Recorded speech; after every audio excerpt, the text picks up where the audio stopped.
এক এলাকায় এক ধনী ব্যক্তি এসে বিশাল বড় আলিশান এক বাড়ি তৈরি করে সেই বাড়িতে থাকা আরম্ভ করলো। কিন্তু সেই ধনী ব্যক্তিটার একটা বদ অভ্যাস ছিল, সে কখনো গরিব দুঃখীকে সাহায্য করত না। অন্যদিকে সেই এলাকায় কিছু দোকানদার ছিল, তারা নিজেরা ধনী ছিল না, কিন্তু তারা অসহায় গরিব মানুষকে সাহায্য করত।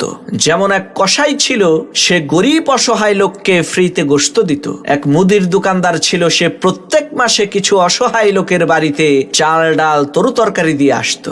এক দুধওয়ালা ছিল, সে ছোট বাচ্চাদের জন্য বাড়িতে বাড়িতে যে একদম বিনামূল্যে দুধ দিয়ে আসতো। এই দৃশ্য দেখে এলাকার লোকজন বলা বলি করতে লাগলো, আরে তোমরা দেখো ওই ধনী ব্যক্তি কত বড় নাফরমান, তার এত সম্পদ থাকার পরেও সে কাউকে দান খয়রাত করে না।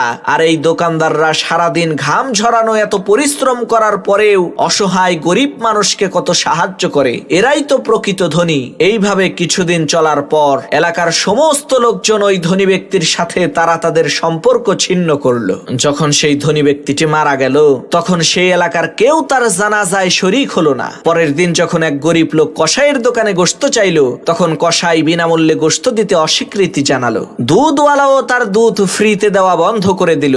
মুদির দোকানদারও তার দোকানের সদাই কাউকে আর বিনামূল্যে দিল না।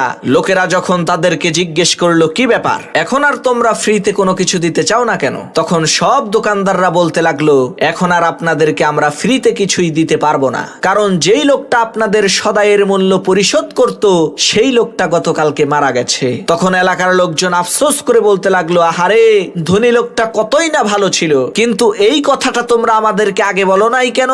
তখন দোকানদাররা বলতে লাগলো, সেই ধনী ব্যক্তি আমাদেরকে নিষেধ করেছিল, কেননা আল্লাহর নবী বলেছেন, তোমরা এমন ভাবে দান খয়রাত করো, ডান হাতে দিলে যাতে বাম হাতে টের না পায়।